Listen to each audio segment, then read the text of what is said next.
ഒരുപാട് നാളുകൾക്ക് ശേഷമാണ് കേട്ടോ ഈ ഒരു കാലാവസ്ഥയിലുള്ളൊരു ദിവസം കിട്ടുന്നത്. നേരം വെളുത്തപ്പം മുതൽ ഈ ഒരു മൂടി കിട്ടുന്ന അവസ്ഥയാണ്. എൻ്റെ മനസ്സിന് ഏറ്റവും കൂടുതൽ സന്തോഷം കിട്ടുന്ന ഒരു കാലാവസ്ഥയാണ് ഈ മഴ മൂടി നിൽക്കുന്ന ഒരു കാലാവസ്ഥ. നട്ടപ്പൊരി വെയിലത്തോ ഇങ്ങനൊരു ദിവസം കിട്ടുന്നത് ഒരു ഭാഗ്യമാണ്. വിചാരിക്കാതെ കിട്ടുന്ന മഴകളൊക്കെ പ്രത്യേകിച്ച് നമുക്ക് ഒരുപാട് ഓർമ്മകൾ കൊണ്ടുവരുന്നതാണ്. വഴിയെ വീണ് കിട്ടിയൊരു മഴയാണെങ്കിൽ കൂടി ഞാൻ നന്നായിട്ട് ഇത് ആസ്വദിച്ചു. അങ്ങനെ മഴ ആസ്വദിച്ച് മഴയും തോർന്നു. എൻ്റെ പണികളൊന്നും നടന്നതുമില്ല.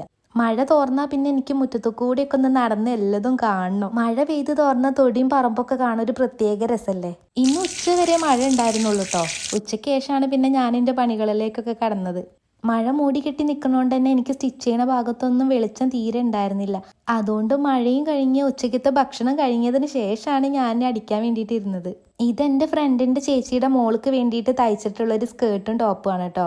1 വയസ്സ് പ്രായമേ ആയിട്ടുണ്ടായിരുന്നുള്ളൂ കേട്ടോ മോക്ക്. മോളെ കൊണ്ടുവന്നിട്ട് അളവൊന്നും എടുത്തിട്ടുണ്ടായിരുന്നില്ല കേട്ടോ. ഏകദേശം ഒരു അളവ് വെച്ചിട്ട് എന്നോട് അടിക്കാൻ വേണ്ടിയിട്ട് പറഞ്ഞിട്ടുണ്ടായിരുന്നു. പിന്നെ ചെറിയ കുട്ടികൾക്കൊക്കെ ഏകദേശം മെഷർമെന്റ് ഒക്കെ സെയിം ആയിട്ട് വരുന്നതുകൊണ്ട് അത്ര വലിയൊരു കൺഫ്യൂഷൻ ഉണ്ടായില്ല. ടോപ്പിന്റെ കളർ വരുന്നത് ഒരു നേവി ബ്ലൂ ആണ്. അപ്പൊ ഇന്നത്തെ വീഡിയോ എത്രയുള്ള നിങ്ങൾക്ക് ഇഷ്ടമായെങ്കിൽ ലൈക്ക് ചെയ്യുക, കമന്റ് ചെയ്യുക, ഷെയർ ചെയ്യുക.